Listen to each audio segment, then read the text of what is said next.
আসসালামু আলাইকুম বন্ধুরা, কেমন আছো সবাই? আশা করি সকলেই ভালো আছো। আলহামদুলিল্লাহ, আমরাও ভালো আছি। প্রতিদিনের মতো আজকেও নতুন একটি ভিডিও তোমাদের সাথে শেয়ার করতে যাচ্ছি। আজকে আমি কি কি রান্না করব সেগুলোই তোমাদের সাথে শেয়ার করব। তাহলে চলো আজকে কি কি রান্না করি দেখা যাক। এখানে আছে গাছের ধুন্দুল, এটা ভাজি করব। আর আছে হচ্ছে 2-3 পিস হচ্ছে বেগুন, এটাও আমার নিজের হাতে লাগানো গাছের।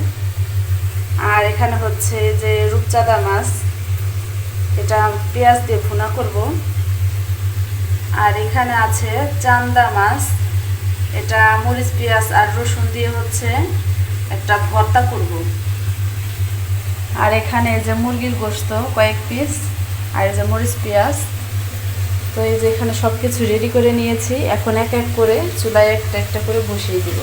আর গতকালের একটু গুঁড়া মাছের তরকারি ছিল, সেটাকেও আমি যে জাল দিয়ে একদম পুরপুর করে নিয়েছি, এটাকে একদম পোড়া পোড়া করবো। এদিক দিয়ে আরাফাত যাবে স্কুলে, এই যে তার ব্যাগ, বই, ড্রেস, মানে তার কাপড় চোপড়ের আর লীলাভূমি নেই, সব এলাহি কাণ্ড। তো এই যে আরাফাত ঘুম থেকে উঠে চলে গিয়েছে, বিছানাটা এইভাবে রেখে গেছে। রান্না বাড়া শেষে ঘর দুয়ার পরিষ্কার করে সব কিছু একদম গুছিয়ে নিব। তো এমনি প্রতিনিয়ত আরাফাতের সাথে আমি স্কুলে যাই, আজকে আরাফাতের সাথে যাব না, সে একাই যাবে। আজকে আমার বাসায় একটু কাজ আছে, তো চলুন রান্না বাড়া শুরু করে দিই। প্রথমে আমি এই যে বেগুনটাকে একটু ভেজে নেব, আর তারপরে হচ্ছে রূপচাঁদা মাছ রান্না করব। সে মাছটাও আমি ভেজে রান্না করব। আমার বড় মাছ আর কি ভেজে রান্না না করলে আমি খেতে পারি না, ভালো লাগে না, সেজন্য আমি প্রায় সময়ই বড় মাছ হলে আমি একটু ভেজে নিই, তারপর রান্না করি। আমার তো বেগুন ভাজি ভীষণ প্রিয়। আমার মতো কার কার বেগুন ভাজি পছন্দের অবশ্যই কমেন্টে কিন্তু জানাবে। বেগুনটা নামিয়ে নিয়েছি, এখন দিব হচ্ছে যে মাছ। বিসমিল্লাহ।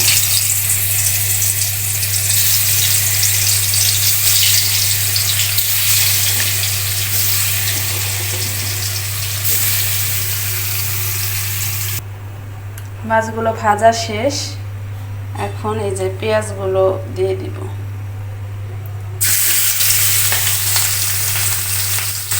যেহেতু আমি এটা শুধু পেঁয়াজ দিয়ে রান্না করব,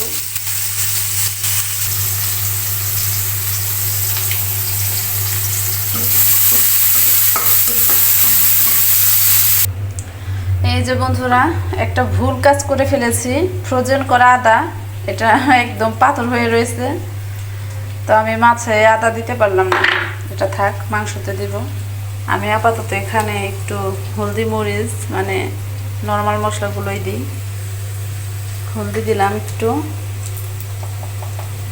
আর হালকা একটু আমি মরিচের গুঁড়া, আর হচ্ছে একটু ধনে গুঁড়া, বাস। কিন্তু মাছও অল্প, তাছাড়া আদাটাও আমার নামিয়ে রাখা হয়নি।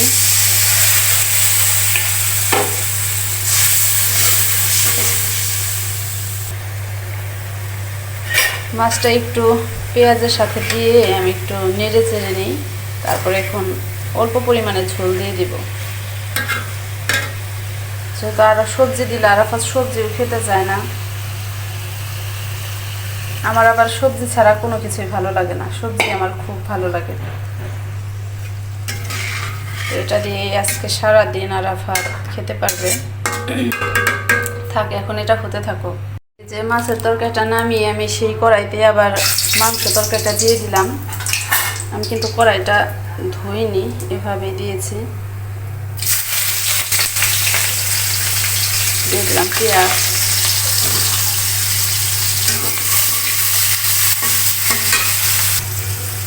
এখন দিয়ে দেবো একটু লবণ। পেঁয়াজটা একটু ভালো মতো ভাজা হোক, তারপরে আমি মশলা দিয়ে দিই। এই যে এখন দিয়ে দিব হচ্ছে একটু আদা,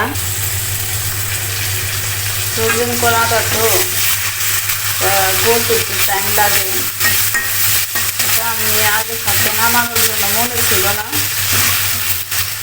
এখন দিয়ে দেই হলদির গুঁড়া, মরিচের গুঁড়া, আর হচ্ছে হাফ চামচ ধনিয়া গুঁড়া। মাংস যেহেতু আমার অল্প, সেজন্য আমি অল্প মশলাই দিলাম। প্রায় হাফ কেজি মাংস হবে। পানি দিয়ে দিই।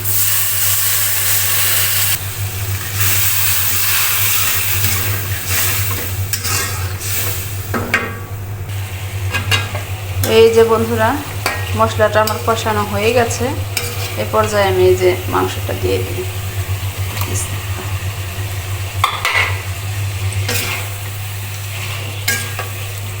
আমি সবসময় চেষ্টা করি আমার ছেলেকে একটু ভালো মতো খাওয়ানোর জন্য, সেটা হোক অল্প, সমস্যা নেই।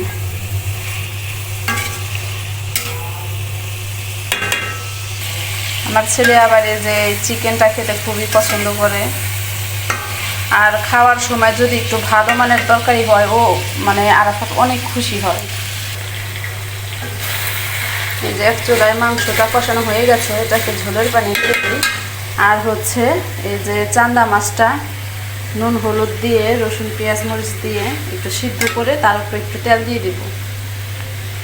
এদিকে আমি তাড়াহুড়া করছি, ছেলের স্কুল হচ্ছে 11টার দিকে, এখন বাজে হচ্ছে 9টা। অলরেডি হালকা পাতলা নাস্তা হয়ে গেছে, একটু তাড়াহুড়া করছি।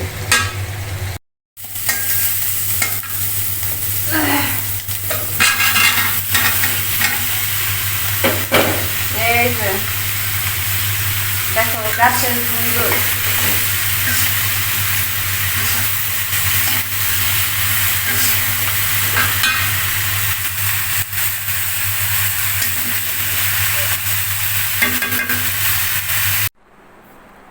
এই যে বন্ধুরা, অলরেডি আমার রান্না বাড়া হয়ে গেছে, এমনকি খাওয়া দাওয়াও হয়ে গেছে।